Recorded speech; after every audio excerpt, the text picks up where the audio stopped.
Shalom, shalom. Once again, it's Brother Amalek coming at you with a quick lesson. And this lesson is going to center around Amalek. Because Amalek is really showing his horns in these last days. And we know Amalek to be the small hats. And they are really showing their horns in these last days. And so let's jump right into it. The book of Exodus, chapter 17 and verse 14. And it reads, "And the Lord Yahweh, Ba'ashem Yahushua, said unto Moses, Write this for a memorial in a book, and rehearse it in the ears of Joshua, for I will utterly put out the remembrance of Amalek from under heaven." Verse 15, "And Moses built an altar and called the name of it Jehovah Nissi." Verse 16, "For he said, Because the Most High Yahweh, Ba'ashem Yahushua, have sworn that the Lord Yahweh will have war with Amalek from generation to generation." First and foremost, I want to give all honor, all glory, all praise to the Heavenly Father, Yahweh, Ba'ashem, Yahushua, Ba'ashem, Rekak Wadash. Double honors to the apostles and the elders of Great Millstone, and to the Akim and Aqua that are listening and learning to you. I say Shalom. Again, this Brother Amalek coming at you, and this lesson really just gonna be named Amalek is rearing his ugly his horns, is rearing his horns in these last days. He's raising his horns in these last days because he's really coming against you tribe members, mainly you members that are the members from the tribe of Judah.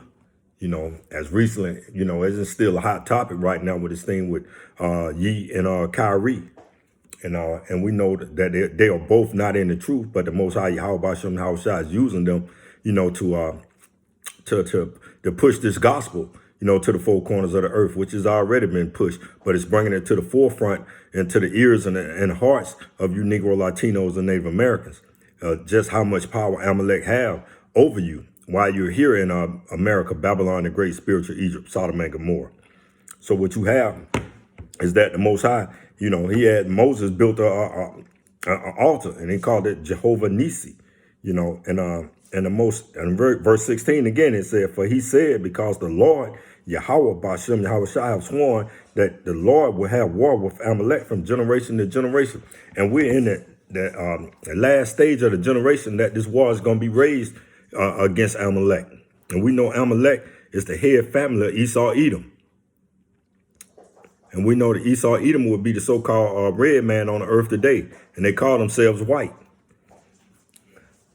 But the head family of Esau Edom is Amalek, the small hatters.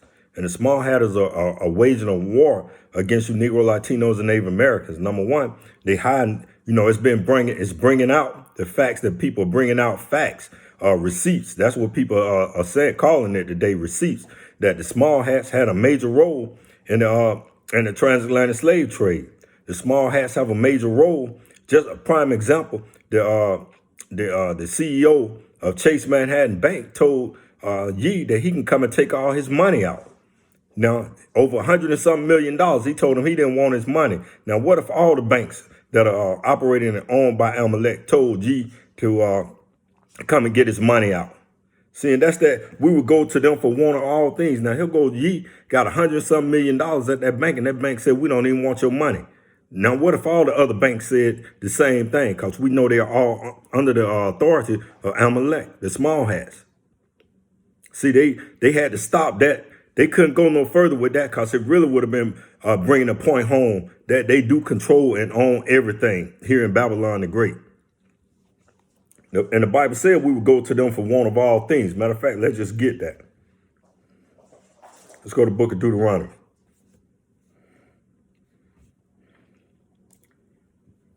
And that's part of the curses, man. Well, a joker can tell you, you know, to come and take your $100 and something million out, you know, because we don't even want your money in the bank.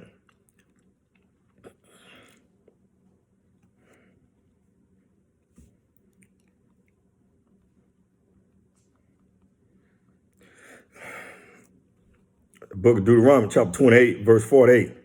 And it says, "Therefore shalt thou serve thine enemies, which the Lord Yahweh Ba'ashem Yahushua shall send against thee in hunger and in thirst and in nakedness and in want of all things." See, he need a bank to put his money in. Ye can be the most richest man in the world, but if you don't have a really a vault system, you know, to store your money in, you know, because, you know, rich people, they like to collect their interest on their money.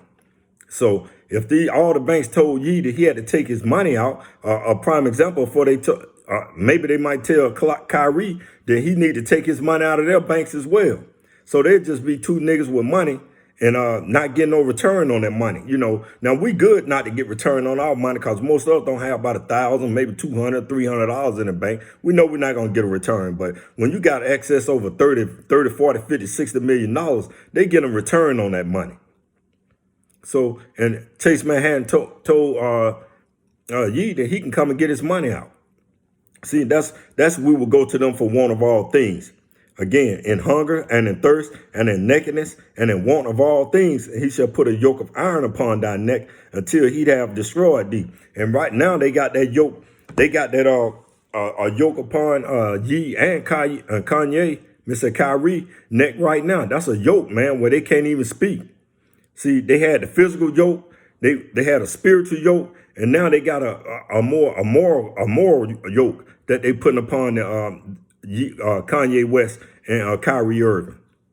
You know, they got another yoke around them, man. They can't even open up their mouths right now. They gave Kyrie 6 things he got to do before he can return back to his job. He got to meet with the small hats. He got to show sensitivity training. He got a list. He got 6 things he got to do. You notice they didn't use complete number 7. You know, they love that 6 thing. 6 stand 6 feet apart. They, you know, 666. They love that 6 because they the devil. They the wicked that the Bible speaks of. But 2/3 of you Negro, Latinos, and Native Americans, y'all don't want to hear that, because if y'all heard these things, you have to change your thought process. You have to change your thinking about how you look at these devils. And, you know, y'all come under that Christianity that love everybody, that forgive everybody. Well, let's see if the Most High Yahweh Shem Shah is in that same spirit that 2/3 of you Negro, Latinos, and Native Americans are in.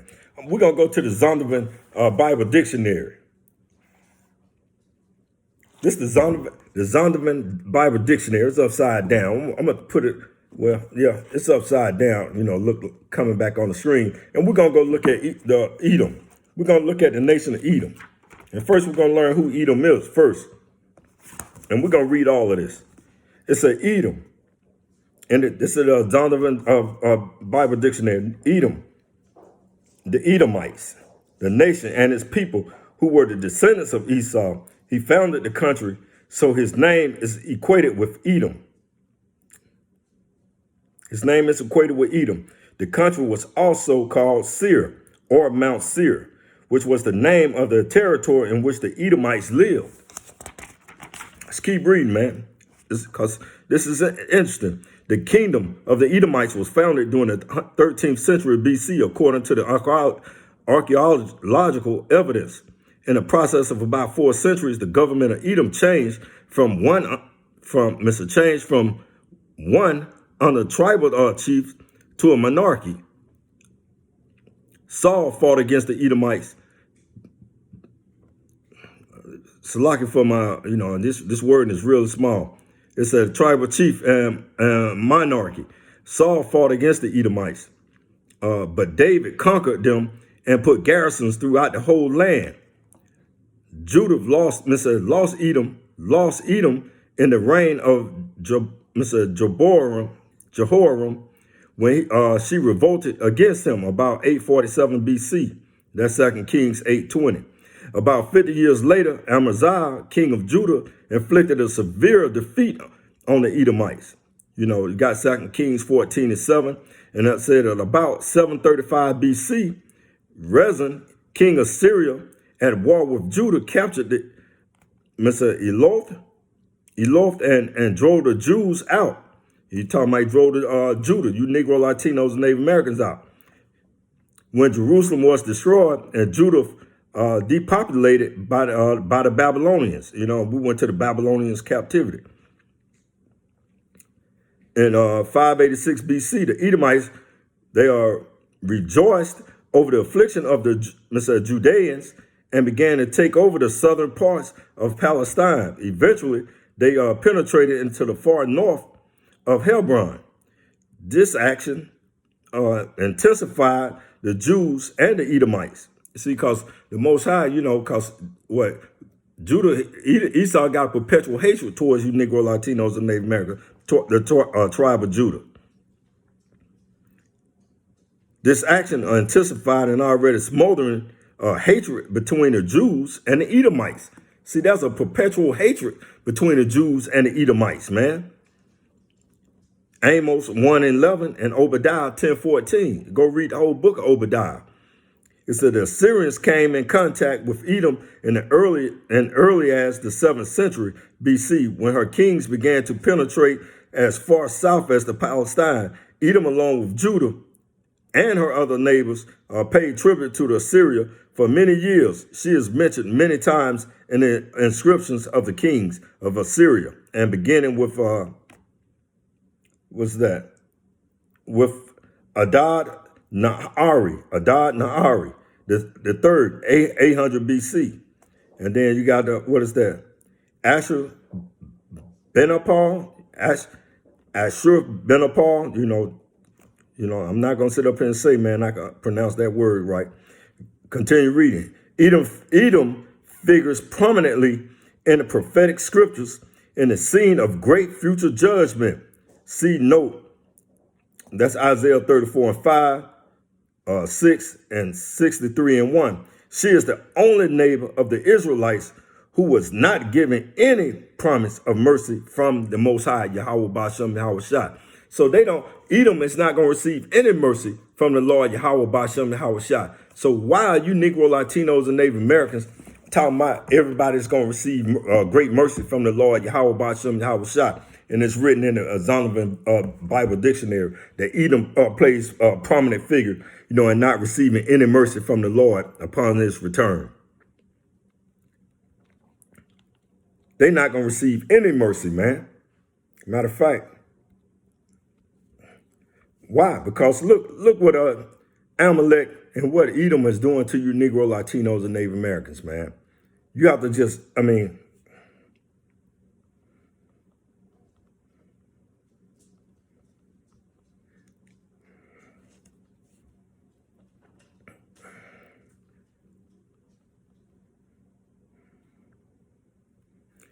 the book of Matthew chapter 11 and verse 12. And we might start up. Let's see. The book of St. Matthew chapter 11 and verse 12. And from the days of John the Baptist until now, the kingdom of heaven suffered violence, and violence take it by force. And we was taken by force, man, from the western coast of Africa, man, and brought over here to the Americas. And we are the kingdom of heaven, man. Because why? We was given the law, statute, commandments of the Most High, Yahweh Bashem, Yahweh Shah. We are the sons of the living power. So we are considered, we are heaven, man. Again, the book of St. Matthew chapter 11 and 12, and from the days of John the Baptist until now, the kingdom of heaven suffered violence, and the violence take it by force. How can you take heaven if it wasn't a physical entity? How can you take it by force? Because they took the children of Israel by force. They took the children of Israel by force, man, when they came over here, came from the western coast of Africa and brought us over here to this Americas via the transatlantic slave trade. And that was on the ships of Amalek, the small hatters, the same small hatters that are trying to hide their identity as being the Amalekites that the Bible speaks of, but most importantly, being Esau, Edom. That they are Esau, Edom. And they're showing, they are rearing their ugly horns against you Negro, Latinos, and Native Americans this very day, man. This very day. Let's go to the book of Proverbs, man. I think it's 21. The book of Proverbs, chapter 21 and verse 10. It said, the souls of the wicked desire evil. His neighbor findeth no favor in his eyes. Let's read that again. Proverbs chapter 21 and verse 10. The souls of the wicked desire evil. His neighbor find no favors in his eyes. And we don't find any favor in the souls of the wicked. And we know that in the wicked, Malachi chapter 1, verses 1 to 4. We know that Esau, Edom, it's the sons of the wicked. And we find no favor in their eyes. No favor. You got two guys that are on the hot seat, but we know that they really gonna come after the men of the Lord eventually. That's what all this is about, because we are here on these highways and these byways pushing this truth to you Negro, Latinos, and Native Americans, who you are, your nationality, that y'all are the biblical Israelites and y'all are not black. You can look at the screen, I'm not black. We different shades of brown. We're not black. But 2/3 of you Negro, Latinos, and Native Americans, y'all want to continue to be called black. Y'all want to continue to be called Native Americans. Y'all want to continue to be called Mexicans, And that's a sad thing, man. And that's that yoke that the devil still got upon y'all necks, man. Because y'all got a spiritual yoke upon your neck right now. All this truth is being brought forward through the four corners of the earth, and y'all rejecting the truth. Y'all rejecting it because y'all said it might be deemed to y'all as hate speech. But Amalek is showing y'all all day, every day, how much he really hates y'all. They promote all kind of negative music, putting it in the ears of your children, and y'all, and again, you niggas, you Negro, Latinos, and Native Americans, y'all will sit in the car and y'all listen to that same demeaning music with your sons and your daughters riding up and down the highways, and y'all listen to that music with your kids. Y'all listen to that madness that these rappers are putting out. That should be anti-Semitism right there. That's a hate crime, man. The music that you guys listen to with your sons and your daughters. And I mean, when I say your sons and your daughters, your children, your toddlers. Many of your toddlers know the lyrics to these songs. Many of your toddlers know how to go out there and say F and P and all counted, they say all the words that they hear these rappers say. Kill this bitch. Fuck this hoe. But y'all are happy with that. And here Amalek come and tell y'all, Amalek go tell y'all niggas can't say that y'all are the biblical Israelites, that y'all are Jews, y'all are Shemites.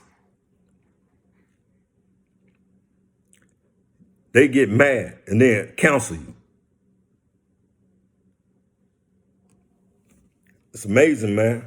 You people need to wake up. You people need to start and repent and call on the name of the Lord, Yahweh Bashem Yahushua.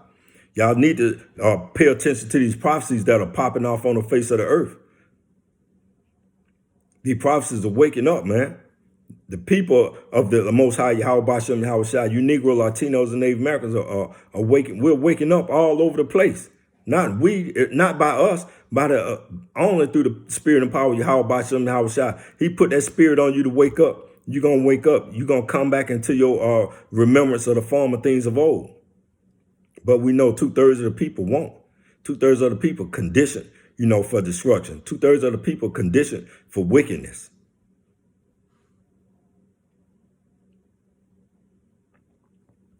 If you ain't learned anything with this Ye and Kyrie thing, you should know who runs this earth, who controls everything. Again, you got your men. They got your men in wigs and dresses and pumps. And these are some of the guys that don't play in the league. They had them put up in dresses, lipstick, pumps on. Again, these guys don't made $500 million. And they still had them, to degrade themselves by putting on a damn dress, putting on lipstick, putting on panties, putting on bras and all these things so they can make a mockery out of them. See, and that's what Amalek will do. Say, see, if we can get them to do it, we'll get anybody to do it. See, Amalek think like that. If I can get Shaq to put on a dress, I can get them niggas to do anything. If I can get Charles Barkley to put a dress on and a wig on, I can get them niggas to do anything we want them to do. Just so they can be on TV, just so we can get them some of this FRN, the Federal Reserve notes. And them niggas will do anything, man. They even come out against their own man. Why? Because Kyrie refused to bow down, to the powers that be. And they don't like that. Like, damn, we paying this nigga $40 million a year, and he just won't bow down. He got that Kunta Kinte spirit. That's what they telling Kyrie when they sit around up in their little meetings they have. They said that nigga got that Kunta Kinte spirit. He want to keep rebellion. He He want to keep revolting against what we want done. And then they look at Barkley and they look at Shaq. They say, see, those are the type of niggas we need. Niggas that niggas that know that they got to do what we say. Do what we say. And then you got Yee, you know, whether he's on his, having one of his breakdowns or not, he's still speaking the truth. He's speaking the simple truth that the small hats own everything. He's not speaking the truth of the Bible, but he's speaking the truth in terms of this worldly world thing that the Amalek own everything. So the Most High don't love everybody. The Lord Yahweh Ba'Shem Yahweh Shai, he don't love everyone. Matter of fact, let's just get it. I quote him, Malachi, we'll get it. Malachi chapter 1 and verse 1. It said, a burden of the word of the Lord Yahweh to Israel by Malachi. Verse 2. I have loved you, saith the Lord Yahweh. Yet you say, wherein hast thou loved us? Was not Esau Jacob's brother? Saith the Lord Yahweh, Ba'Shem Yahweh. Yet I loved Jacob. Verse 3. And I hated Esau, and laid his mountains and his heritage waste for the dragons of the wilderness.